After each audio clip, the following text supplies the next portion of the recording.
Hello good evening. Click RS के platform पर आप सभी का हार्दिक स्वागत। तो आज अपन जो कमीशन वाला पोर्शन है वो पढ़ने वाले हैं जो पॉलिटी के आपके सिलेबस में दिया गया है। यहाँ से अपन पीवाईक्यूज का एनालिसिस करते हैं तो 2 से 3 क्वेश्चंस आपके एवरी ईयर पूछे जाते हैं।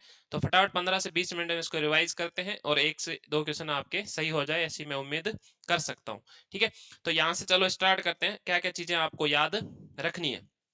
आप सिलेबस देखोगे तो नेशनल ह्यूमन राइट कमीशन है आपका, सीआईसी सूचना आयोग हो गया आपका, सतर्कता आयोग हो गया आपका, लोकपाल हो गया और निर्वाचन आयोग, और एक अपना कैग। इसको अपन बाद में अगली स्लाइड में लूंगा क्योंकि एक में इतना सारा आपका कचरा सा हो जाता। ठीक है, चलो आगे देखते हैं। सबसे पहले इनमें दो चीजें आपको ध्यान रखनी होती है, एक होता है वैधानिक और एक होता है संवैधानिक। कॉन्स्टिट्यूशनल बॉडी जो संविधान में उल्लेख किया गया है जिसमें आपकी एक तो कैग आएगा और एक, ठीक है, इलेक्शन कमीशन ऑफ इंडिया। दूसरी होती है स्टेट्यूटरी या फिर आप बोल सकते हो सांविधिक या वैधानिक, जिनको सरकार के द्वारा किसी एक्ट के तहत यहाँ पे स्थापित किया जाता है। तो आपसे पूछा जाए तो ये चारों तो कैसी है, वैधानिक। ये दोनों संस्थाएं आप कैग और इलेक्शन कमीशन कैसी है आपकी, संवैधानिक, क्योंकि संविधान में इनका वर्णन किया गया है। दूसरी चीज अब याद रखनी है कि गठन कब किया गया। तो मानवाधिकार आयोग 1993 में, ठीक है, सूचना आयोग 2005 मनमोहन सिंह, ठीक है, सीवीसी 1964 में स्थापना हुई 2003 में, ठीक है। आपको इसको क्या दिया गया था, संवैधानिक सॉरी सांविधिक का इसको दर्जा दिया गया, और के संथानम समिति की सिफारिश पर इसकी स्थापना की गई। लोकपाल आपके अन्ना आंदोलन हुआ था और उसके बाद आपका 16 जनवरी 2014 में आपकी इसका स्थापना की गई। इलेक्शन कमीशन 1950 में। अब इनके जो सदस्य या अध्यक्ष होते हैं उनकी नियुक्ति कौन करता है, तो आपको याद रखना है राष्ट्रपति के द्वारा। सब में किसके द्वारा की जाती है, राष्ट्रपति के द्वारा इसकी नियुक्ति की जाती है, लेकिन एक समिति बनाई जाती है उस समिति के आधार। ठीक है, तो ह्यूमन राइट कमीशन में 6 मेंबर होते हैं। कौन कौन, एक तो आपका पीएम हो गया, लोकसभा अध्यक्ष और राज्यसभा का, ठीक है, उपाध्यक्ष, 2 3, और दोनों में विपक्ष के नेता। ठीक है, तो आपके मुख्य विपक्षी दल दोनों में, लोकसभा और राज्यसभा में, और आपका गृह मंत्री। तो टोटल यहाँ पर कितने सदस्य होते हैं चयन समिति में, 6। सीआईसी में सूचना आयोग में 3 सदस्य होते हैं, प्रधानमंत्री, केंद्रीय गृह मंत्री नहीं होता, केंद्रीय मंत्री कैबिनेट मिनिस्टर होता है, और आपके लोकसभा के विपक्ष के नेता। ठीक है, तो यहाँ पर भी आपके कितने सदस्य की होती समिति, 3। इनकी सिफारिश पर राष्ट्रपति इनके सदस्यों की क्या करता है, नियुक्ति करता है। सीवीसी में आपका पीएम हो गया, आपके गृह मंत्री हो गया, और लोकसभा में जो विपक्ष के नेता होंगे, जैसे अभी कौन है, राहुल गांधी, तो ये तीनों सदस्य मिलकर राष्ट्रपति को सिफारिश करेंगे, उसके आधार पर वहां पर सदस्यों का नियुक्ति की जाएगी। लोकपाल के बारे में पूछा जाए तो इसमें एक तो आपके पीएम, एक लोकसभा के अध्यक्ष, एक लोकसभा विपक्ष के नेता, और सीजीआई, और सीजीआई के द्वारा नामित कोई एक प्रतिनिधि। कितने सदस्य हो गए, 5 सदस्यों के द्वारा लोकपाल की सिफारिश की जाती है। चीफ इलेक्शन कमीशन, पीएम, विपक्ष के नेता और आपके कैबिनेट मंत्री। ठीक है, तो ये आपको यहाँ से चीजें याद रखनी है कि इनकी सिफारिश के आधार पर आपका क्या किया जाता है, सदस्यों की नियुक्ति कौन करता है, राष्ट्रपति करता है। तो ये आपको चीज याद रखनी है, पूछा जा सकता है। अब सदस्य के बारे में पूछा जाए तो ह्यूमन राइट कमीशन में आपके 1+7+5, ठीक है।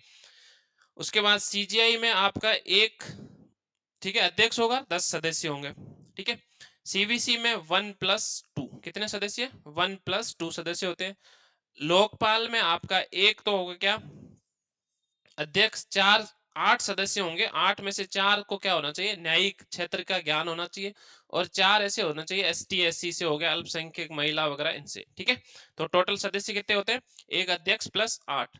और इलेक्शन कमीशन में आप लोगों को पता ही है, एक अध्यक्ष होता है और 2 आपके क्या होते हैं, सदस्य होते हैं।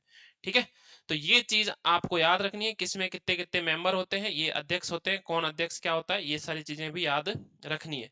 कौन नियुक्ति करता है, राष्ट्रपति नियुक्ति करता है। किसके आधार पर, वो समिति होती है, समिति वाले सारे सदस्य मैंने बता दिए, ये आपको याद रखना है। उसके बाद आपका टेन्योर याद रखना है। ह्यूमन राइट कमीशन का 3 वर्ष या 70 वर्ष का होता है।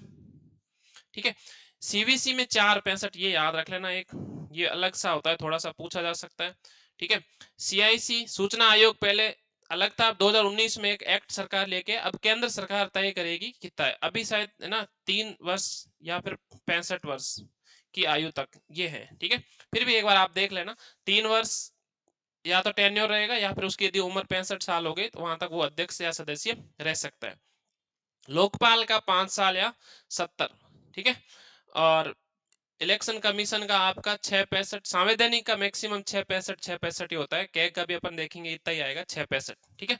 तो संवैधानिक संस्था वाले का कितना है, 6 साल या 65 वर्ष, ठीक है। एक 4-65 किसका रहेगा, ये आपको याद रखना है, सीवीसी सतर्कता आयोग जो है उसका आपका क्या होगा, 4 वर्ष तक या फिर 65 वर्ष की उम्र तक वो क्या रह सकता है, उसका टेन्योर रहेगा।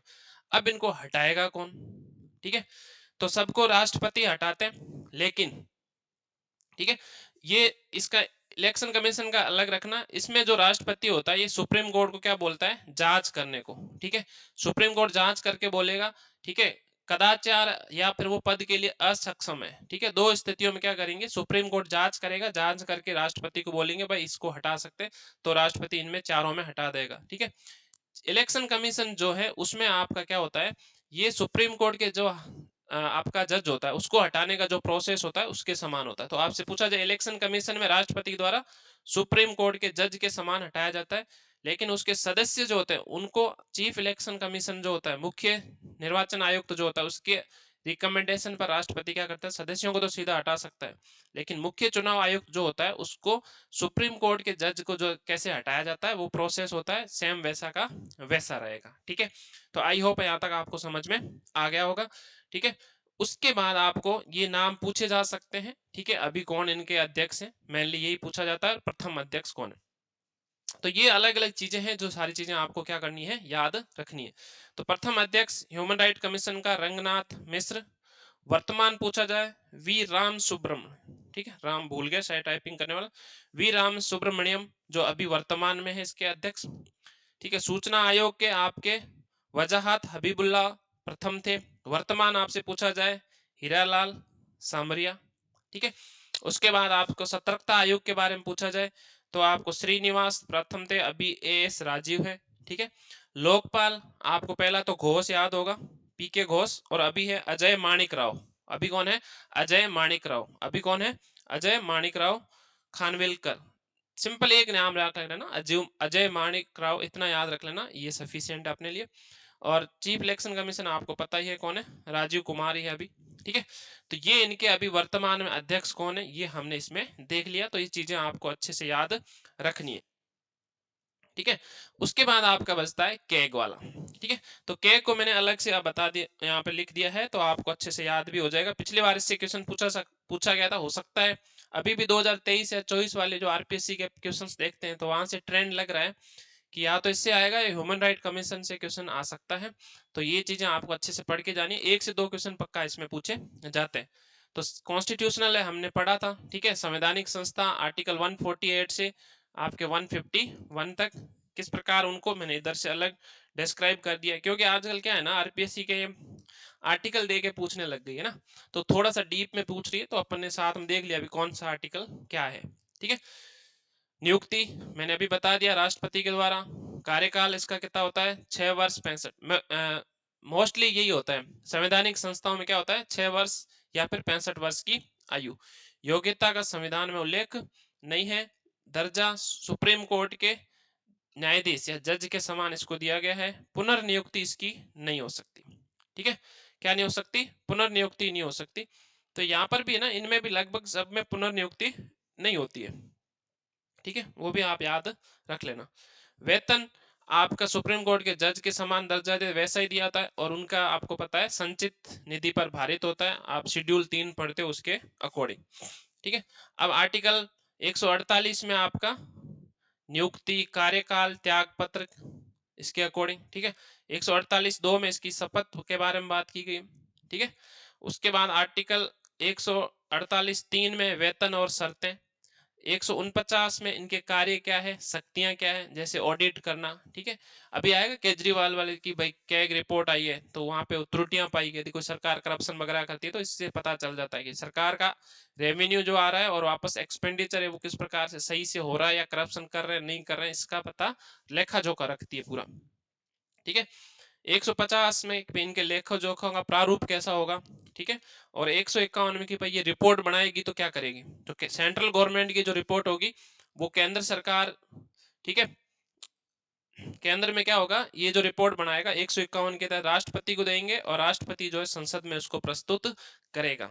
और राज्यों में जो होगी कैग रिपोर्ट जो है वो आपके राज्यपाल को देगा और राज्यपाल जो है विधानमंडल में आपके वहां पर पटल पर रखेगा और उससे पता चलेगा देश और राज्य की जनता को कि हमारा जो पैसा है वहाँ सरकार करप्शन कर रही है या नहीं कर रही है।